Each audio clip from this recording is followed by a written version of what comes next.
Alors que Paris sera la capitale sportive mondiale 2024 en accueillant les JO, on a vu qu'une série de mesures législatives vient affaiblir l'ensemble sportif français. C'est des suppressions de contrats aidés ou 1600 postes auprès du ministère des Sports. C'est ça? C'est ça. On a environ 1600 postes qui sont concernés par des suppressions pour raison d'économie budgétaire. Mais bon, ce qui est quand même assez curieux dans l'ensemble, c'est de voir que on a vu un président Emmanuel Macron très enthousiaste pendant la Coupe du Monde, en train de supporter l'équipe, en étant très proche des joueurs, dans les vestiaires, accompagné de la présidente ukrainienne, accompagné de Poutine, accompagné de Sarkozy.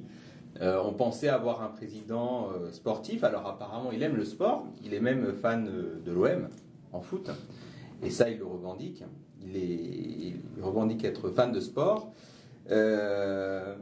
Mais quand on s'intéresse à ce qu'il fait dans le domaine sportif, on est un peu dans la schizophrénie macronienne. C'est-à-dire qu'il aime le sport, mais en même temps, eh bien, il affaiblit toutes les structures sportives. Il ne donne pas les moyens aux clubs de se développer, et pire aujourd'hui, il les met en danger.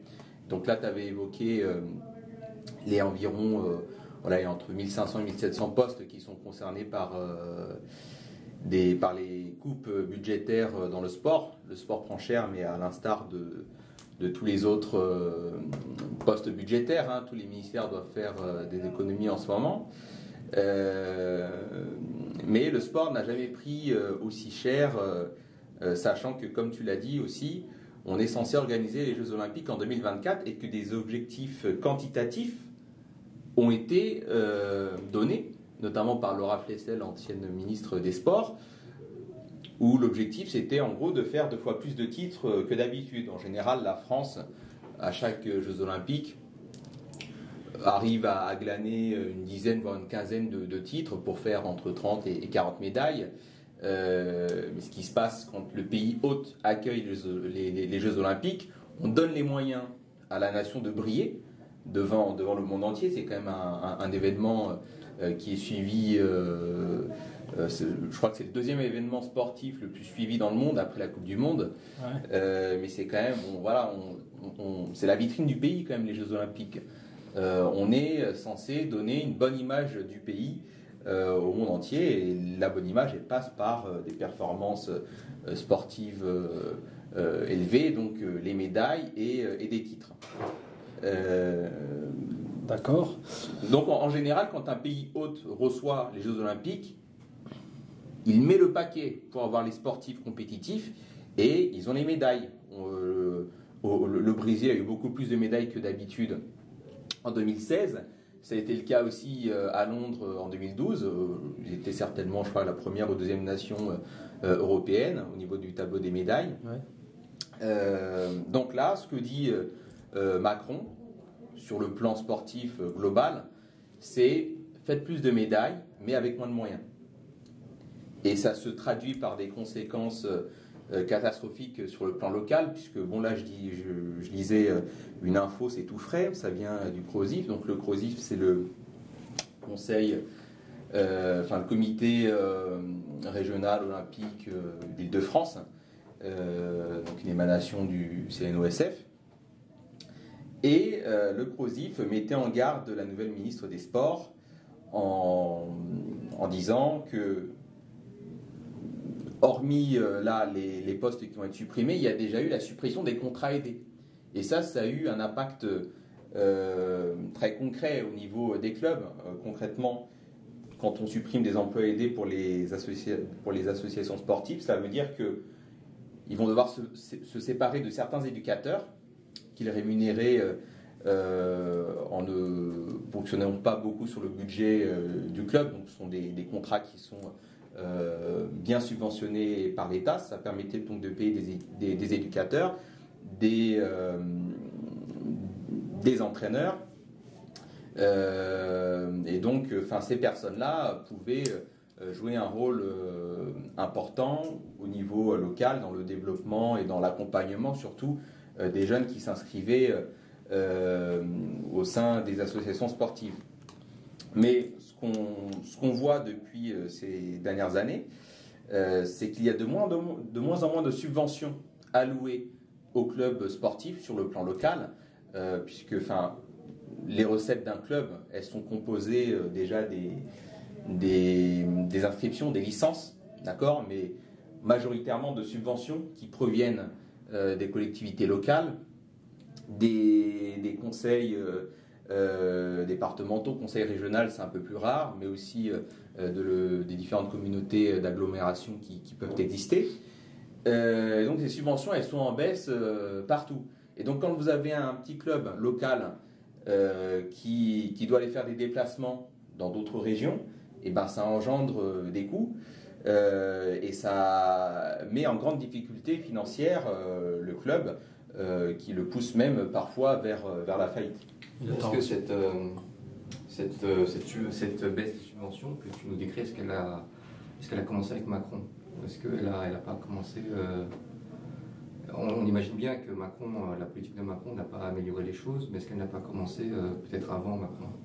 Non, elle a commencé avant, mais si tu veux, on est toujours dans la même philosophie qui consiste à dire ramenez-moi des résultats et puis peut-être qu'on va vous donner des subventions.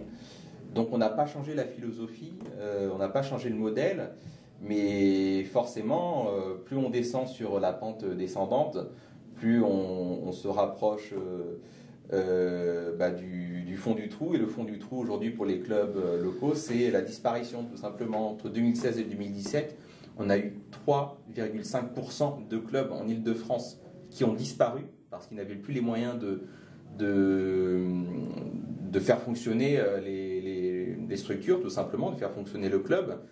Et ce que dit le comité régional olympique d'Île-de-France, c'est que d'ici 2024, en ne changeant pas de politique sportive, a priori, on pourrait avoir 25% de clubs en Île-de-France qui disparaissent. Vous vous rendez compte? Un quart sont les prévisions du CROSIF, un quart des clubs en Île-de-France seraient amenés à disparaître parce qu'il n'a plus les moyens de fonctionner aujourd'hui. D'accord. Donc, tu as parlé d'une politique schizophrénique dans le domaine sportif, mais est-ce qu'on peut véritablement dire qu'il y a une culture du sport en France? Non, il n'y a pas de vraie culture sportive en France. Et d'ailleurs, quand on parle de sport en France, on l'aborde surtout du côté loisir. Vous voyez, dans son aspect loisir, c'est un jeu, voilà, dès qu'on a un petit peu de temps, allez hop, on va se faire plaisir, on va faire une partie de tennis. Mais le sport, c'est autre chose. Pour moi, le sport est sous-considéré en France. Ce n'est pas le cas dans d'autres pays où le sport a une importance dès l'école, que ce soit dans la pratique du sport ou même dans l'approche du sport de manière générale. Aujourd'hui, il me semble que les ordonnances médicales autorisant les personnes, les ordonnances qui prescrivent le sport, sont des ordonnances qui sont en expérimentation, il me semble, dans l'est de la France, en Alsace, il me semble, je ne suis pas sûr. Mais vous vous rendez compte quand même le temps que ça a pris pour qu'on se dise, oui, peut-être que le sport peut être bon pour la santé. Et pour que ça se concrétise par des actes médicaux concrets. Je pense qu'on n'est pas très sérieux par rapport aux voisins européens. Et quand je parle de culture sportive, ça se voit au niveau des infrastructures. On est à la ramasse. Quand vous allez aux États-Unis, bon, je ne suis pas allé, mais on m'a dit, tous les gymnases sont climatisés. Aujourd'hui, il y a combien de gymnases climatisés en France? Moi, j'avais l'image du sport aux États-Unis. On voit des compétitions sportives inter-lycées, inter-universités, totalement... c'est à un autre degré par rapport à la France où c'est vraiment du loisir en fait. Combien de champions américains, de champions de lutte, de champions de basket, de champions de divers sports ont percé à travers les championnats interuniversités en fait. se sont fait connaître grâce au championnat inter-université.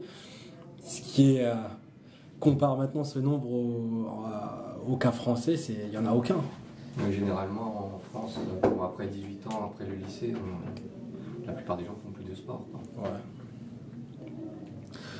C'est peut-être une des raisons, non, qui fait que les sportifs sont méprisés par ce gouvernement. On Oui, ne leur accorde pas tant d'importance que ça, en fait. Alors tu as raison, enfin, c'est la suite logique de l'absence de culture de sport en France. Et même les champions, enfin ceux qui ont réussi, ceux qui avaient la culture de la gagne, qu'ont beaucoup de champions dans les pays voisins, ceux qui avaient la culture de la gagne et qui ont galéré au niveau parce qu'ils n'avaient pas d'infrastructure et qui ont réussi à percer, même ces personnes-là, on ne les considère pas. Il y a eu une polémique ces derniers jours où on disait ceux qui ont été médaillés aux Jeux Olympiques d'hiver, on allait les imposer. Donc beaucoup ont créé au scandale parce que d'abord, ça crée une différence de traitement par rapport aux Jeux Olympiques d'été en 2016 où là, les primes de médailles n'avaient pas été imposées. Bon, finalement, ils sont revenus dessus.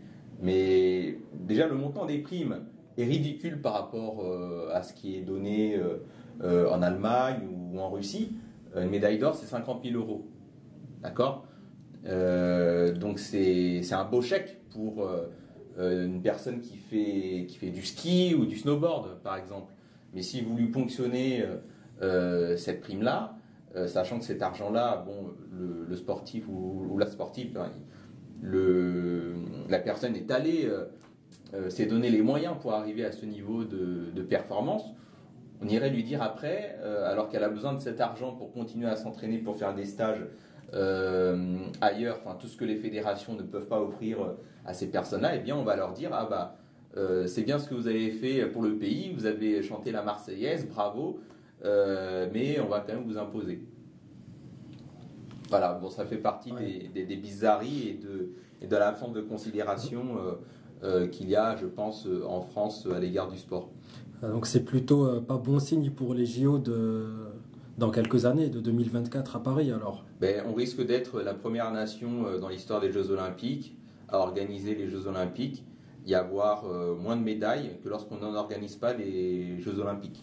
C'est pas grave, parce que 2024, on n'aura plus le même président.